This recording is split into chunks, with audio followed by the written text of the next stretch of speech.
It is good to be back with you again today. We're in the 22nd lesson in the book of Judges, and I want to invite you to open up your Bibles and to turn to Judges chapter 11, and we're going to be beginning in verse number 4 when we get down to that verse. But I need to catch you up on where we were.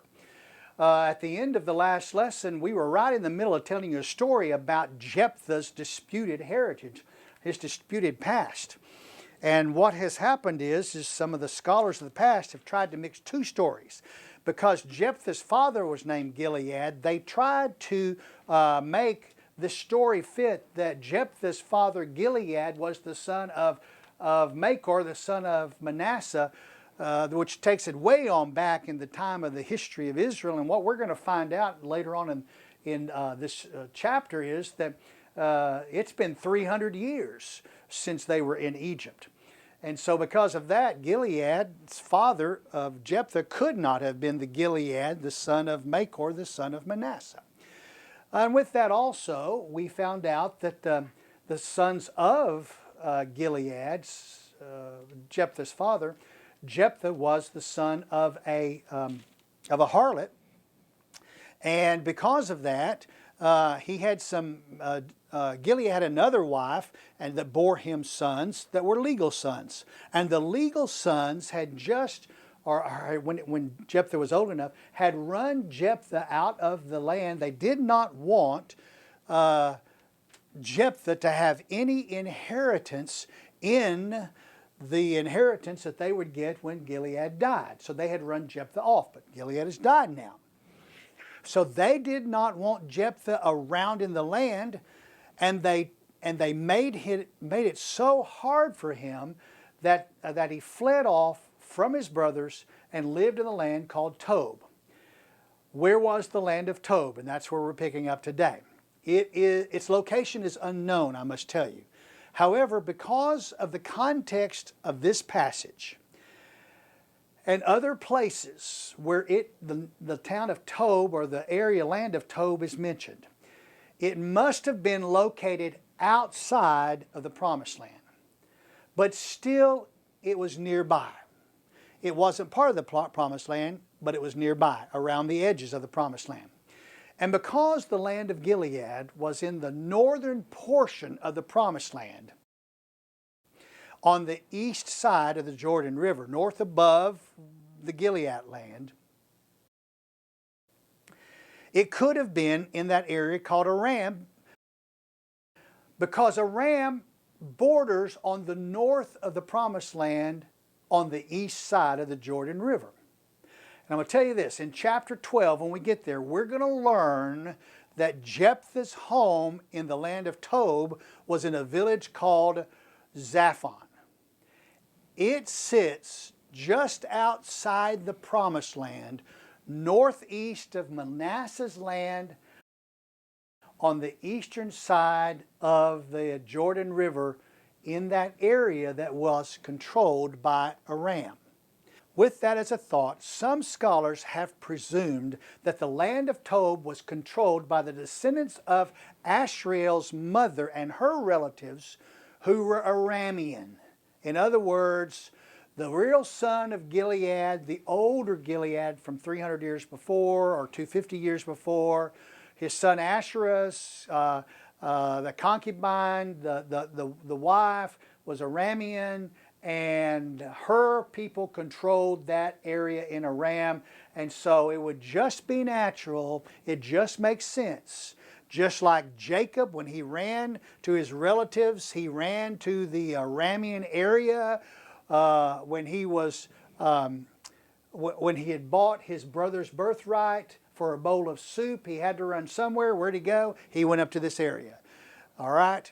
Just makes sense. And even in the days of Manasseh, Machir and Gilead, relatives of those people were still living in the Aramean area, and a concubine or a harlot from that area would have still been called an Aramean of the line of Noah's son Shem.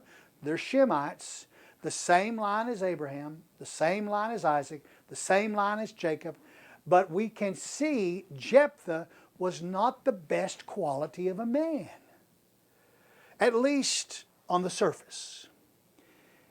He was a marauder, a leader of a band of thugs who came along in the package deal with this leader Jephthah. But he would not be the first thug Israel would employ for help. Do you remember when we talked about Abimelech? Abimelech was basically a thug. Well, Jephthah's family was desperate for a leader to rid them of the oppression of Ammon. Israel was in a battle for their lives against Ammon. What could they do? The oppression was going on and on and on. And here's where we pick up in chapter 11 and verse number 4. It came about after a while that the sons of Ammon fought against Israel. They're fighting. And when the sons of Ammon fought against Israel, the elders of Gilead went to Jephthah from the land of Tob, and they said to Jephthah, "Come and be our chief, that we may fight against the sons of Ammon." No doubt, Israel was desperate. The elders of Gilead were desperate, but their thoughts were on the only person they thought could lead the warriors in battle to stop the oppression. His name was Jephthah. So the elders reached out to Jephthah and invited him to be their chief. Well, with the invitation, Jephthah has a question. Verse number 7. Then Jephthah said to the elders of Gilead, "Did you not hate me and drive me from my father's house? So why have you come to me now when you are in trouble?" Jephthah's question gives us some insight into the structure of the rule in the land of Gilead. Some of Jephthah's half-brothers must have been serving among the elders of Gilead. They participated in driving him from their father's house. And now they are participating in begging for his help. His question presents a situation that most of us have faced in our lives. Jephthah basically said to the elders, "You did not want anything to do with me when things were good. Why do you want me now that things are bad?" Now that's just the way I would put it. It is a fair question in family and community relationships. Often, those who can help the most when times get rough are those who are rejected by the establishment when things are good. So Jephthah put the elders of Gilead in a tough spot. They did not have a good answer, but they had an answer. And here it is in verse number 8. The elders of Gilead said to Jephthah, "For this reason we have now returned to you, that you may go with us and fight with the sons of Ammon and become head over the inhabitants of Gilead." Now the elders wanted Jephthah to fight for them. Now the elders of Gilead wanted Jephthah to be their chief, their head, their leader of the people living in Gilead. The answer did not answer Jephthah's question. Did you notice that? The elders were at the end of their rope with no rope left. They were desperate. They did not answer his question. They admitted that they were willing to accept Jephthah as their regular leader if he would come and lead the battle to rid Israel of the Ammonites and their oppression. And with the answer from the elders of Gilead, Jephthah made a deeper inquiry into their intent, and he challenged their words here in verse number 9.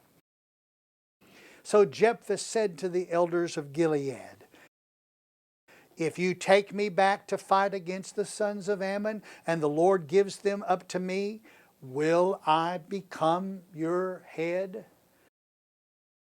Jephthah was intrigued by the thought of being the head of the Gilead family.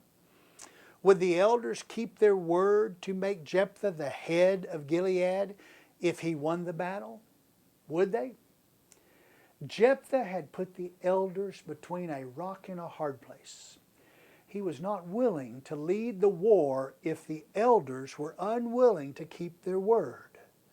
Thus, if the elders wanted Jephthah that badly to be their military leader, they had to pledge to him. The elders of Gilead said to Jephthah, "The Lord is witness between us. Surely we will do as you have said." The elders used the word Lord as the witness to assure Jephthah that he would be the chief of Gilead if he won the battle. There is no higher witness in this world than the Lord. The elders of Gilead may break their promise to Jephthah, but the Lord will hold them to their pledge. The elders of Gilead could not turn back now, and they could not unsay their words. The Lord was involved. As we learned in the words written by Moses, it was better not to pledge than to make a pledge and break it. Breaking a pledge would be deadly. The elders had pledged. Breaking it would be fatal.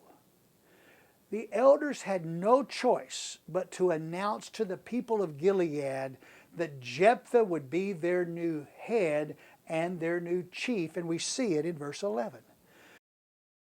Then Jephthah went with the elders of Gilead, and the people made him head and chief over them, and Jephthah spoke all his words before the Lord at Mizpah.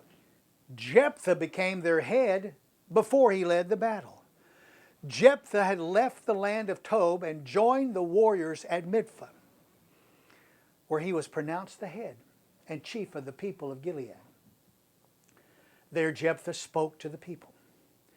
If you will remember, back in chapter 10 and in verse 17, we learned that the sons of Israel gathered together and camped in Mizpah. Do you remember that? Mizpah was the campground of Israel's warriors. They were just a short distance from Ammon's camp. There in the land of Gilead, what did Jephthah say to the warriors of Mizpah to make him their chief? We are not told by the writer. But be that as it may, Jephthah probably accepted the call to be the chief of Gilead and gave the warriors a game plan. We now come to the strategy of Jephthah to end the oppression of Ammon. The first step in Jephthah's strategy was an inquiry of Ammon's complaint against Israel. Jephthah wanted to know why Israel's cousins, who Israel had not harmed in any way, were oppressing Israel. We find that in verse number 12. Now Jephthah sent messengers to the king of the sons of Ammon, saying, "What is between you and me, that you have come to me to fight against my land?" You see, Jephthah is speaking as the chief, as if the land is his. So that's the reason he's asking the question, because he is the chief, he is the head. And it's a fair question. Jephthah needed to know the reason Ammon was oppressing Israel. Messengers were sent by Jephthah to retrieve the answer. And so Jephthah waited for the messengers to return with the answer. Because the sons of Ammon were camped in the land of Gilead, it did not take long for the messengers to return to Jephthah with the accusation of Ammon's complaint against Israel. We find the writer giving us that accusation of Ammon against Jephthah and against Israel in verse number 13. The king of the sons of Ammon said to the messenger of Jephthah, "Because Israel took away my land when they came up from Egypt, from the Arnon as far as the Jabbok and the Jordan, therefore return them peacefully now." The accusation of Ammon's complaint did not make sense on two levels. First, the charge is totally false, and Jephthah will address that in detail in the following passage. But second, the accusation that Israel had taken the land of Ammon from the Arnon as far as the Jabbok and the Jordan begs the question, why are the Ammonites in the far north part of the Promised Land, on the east side of the Jordan River, in the land of Gilead, fighting for the land in the far south part of the Promised Land, on the east side of the Jordan River, in the land given to the tribe of Reuben? Why did the sons of Ammon not try to capture the land directly from Reuben instead of going to the land of the Gileads? In addition, why did Ammon participate in oppressing the tribes on the other side of the Jordan River, in the tribal areas of Judah, Benjamin, Ephraim, as well as the Gilead portion of Manasseh on the east side of the Jordan River, when they wanted, and all they wanted, was Reuben's land? As a wise counselor often said to me, the problem is never the problem. Thank you, Dixon Murrah. And when we were out eating Chinese food and he would say that to me, I would always correct him by saying, no, the reason is never the reason. He never changed his way of saying it, and I never changed mine. That's how stubborn both of us were. I love Dixon. He is in heaven now with the Lord. The reason Ammon was oppressing Israel probably had nothing to do with the land of Reuben and the land that Reuben was inhabiting. It came from the Amorites, not the Ammonites. Either the history of Reuben's land had been taught incorrectly to the Ammonites, or it was a smokescreen to throw Jephthah off track. Nevertheless, Jephthah knew the true and real history of Reuben's land. Therefore, the writer inserts Jephthah's reply to Ammon's complaint. Now, folks, it is long, and we're going to read it in its entirety. And it starts here in verse number 14. But Jephthah sent messengers again to the king of the sons of Ammon, and they said to him, Thus says Jephthah, Israel did not take away the land of Moab, nor the land of the sons of Ammon. For when they came up from Egypt, and Israel went through the wilderness to the Red Sea, and came to Kadesh, then Israel sent messengers to the king of Edom, saying, Please let us pass through your land. But the king of Edom would not listen. And they also sent to the king of Moab, but he would not consent. So Israel remained at Kadesh. Then they went through the wilderness and around the land of Edom and the land of Moab, and came to the east side of the land of Moab, and they camped beyond the Arnon. But they did not enter the territory of Moab, for the Arnon was the border of Moab. And Israel sent messengers to Sihon, king of the Amorites, the king of Heshbon. And Israel said to him, Please let us pass through your land to our place. But Sihon did not trust Israel to pass through his territory. So Sihon gathered all his people and camped at Jephthahs and fought with Israel. The Lord, the God of Israel, gave Sihon and all his people into the hand of Israel, and they defeated them. So Israel possessed the land of the Amorites, the inhabitants of the country. So they possessed all the territory of the Amorites from the Arnon as far as the Jabbok, and from the wilderness as far as the Jordan. Since now the Lord, the God of Israel, drove out the Amorites from before his people Israel, are you then to possess it? Do you not possess what Chemosh your God gives you to possess? So whatever the Lord our God has driven out before us, we will possess it. Now are you any better than Balak, the son of Zippor, king of Moab? Did he ever strive with Israel, or did he ever fight against them? While Israel lived in Heshbon and its villages, and in Arior and its villages, and in all the cities that were on the banks of the Arnon, 300 years, why did you not recover them within that time? I therefore have not sinned against you, but you are doing me wrong by making war against me. May the Lord, the judge, judge today between the sons of Israel and the sons of Ammon.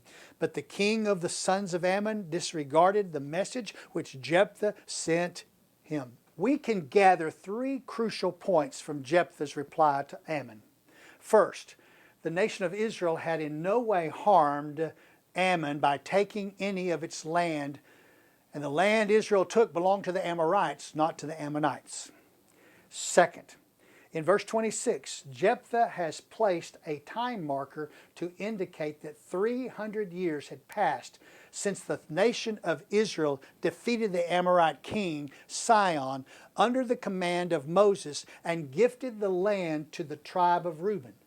At the end of cycle 3 of the sins of Israel, back in lesson 11, we learned that according to the time markers to that point in the book of Joshua and Judges, Israel had experienced 206 years, which included the rule of Joshua.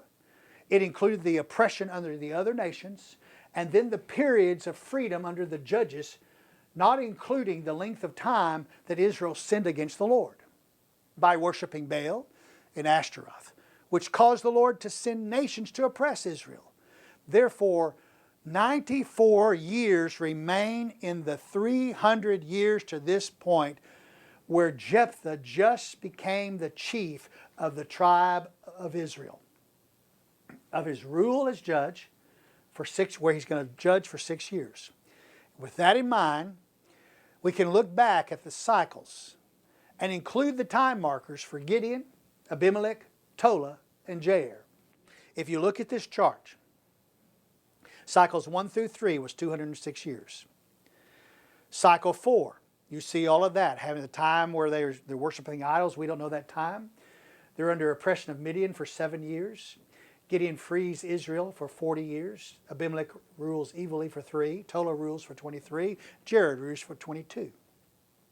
In cycle 5, Israel's unknown years of worship of Canaanite idols. We don't know the number of years. We'll talk about that in a little bit in the next time we're together. Israel under the oppression for 18 years. And then enters Judge Jephthah. He's just starting his. Well, you total all that together, it's 319 years. We've got way too many years. The total years of oppression and freedom, not including the years of Israel's sin, 319 years to this point, we have a problem that we must consider. First, was Jephthah rounding off the number of years down to 300 years instead of pronouncing the correct number of years? Well, that's doubtful. Jews were sticklers about genealogy and times. Second, the Lord only allowed the nation of Israel to sin against him for less than a year before he sent the oppressors. Doubtful? No.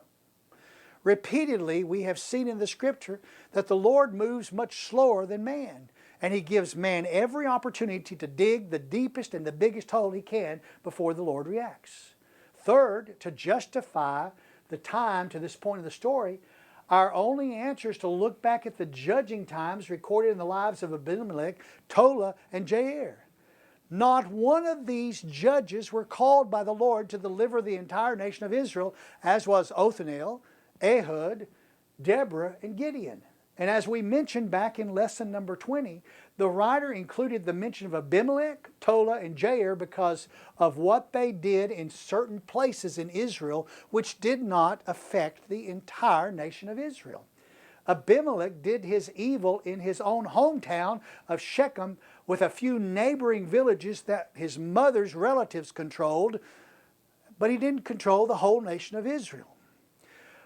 We can discount Abimelech's 3 years as part of that timeline of Israel sinning against the Lord after the death of Gideon. Also, in our lesson 20, we learned that Tola was a native of a tribe of Issachar who was stationed as a judge in the town of Shamir, and that was a prison village. So for 23 years, Tola managed the prisoners in that town. He did not manage the whole of Israel as a judge. And also in lesson 20, we learned about Jair managing as a regular magistrate over in his home area called Gilead. Neither did he manage the whole nation of Israel. So between Abimelech, Tola, and Jair, we can discount as many as 47 years from the timeline. And that's good. So a new timeline would therefore look like this. We've got the 3 cycles of 206 years, it's the same as before. In cycle 4, we only have 47 years. The years of Midian's oppression and the years of Gideon's rule. Because Abimelech, Tola, and Jair, their time didn't count. Israel was in a rebellion at that time. Cycle 5 starts with Israel's unknown time of worshiping the Canaanite idols and those. We don't know how long that is, but now we come down also to the oppression of the Ammonites and the Philistines for 18 years. When we tally that up all together, with calling Abimelech, Tola, and Jair as minor judges who did not judge the entire nation and were not called by the Lord, we have 271 years. Well, under this scenario, 29 years are unaccounted for to come to a total of 300 years. Under this scenario, 29 years are unaccounted for to come to a total of 300 years. And as such, the Lord could have allowed the nation of Israel to rebel against Him for 6 years at the beginning of each cycle. Why would 6 years be the appropriate time for the Lord to wait? Here is where we must delve back into Israel's history and the Lord's instruction for the nation of Israel. And an important instruction was given to the nation of Israel by the Lord through Moses and through Joshua. What was that instruction? Why is this 6-year waiting time so important? Well, I will tell you all about that in our next lesson, lesson number 23 in the book of Judges, when we come back together.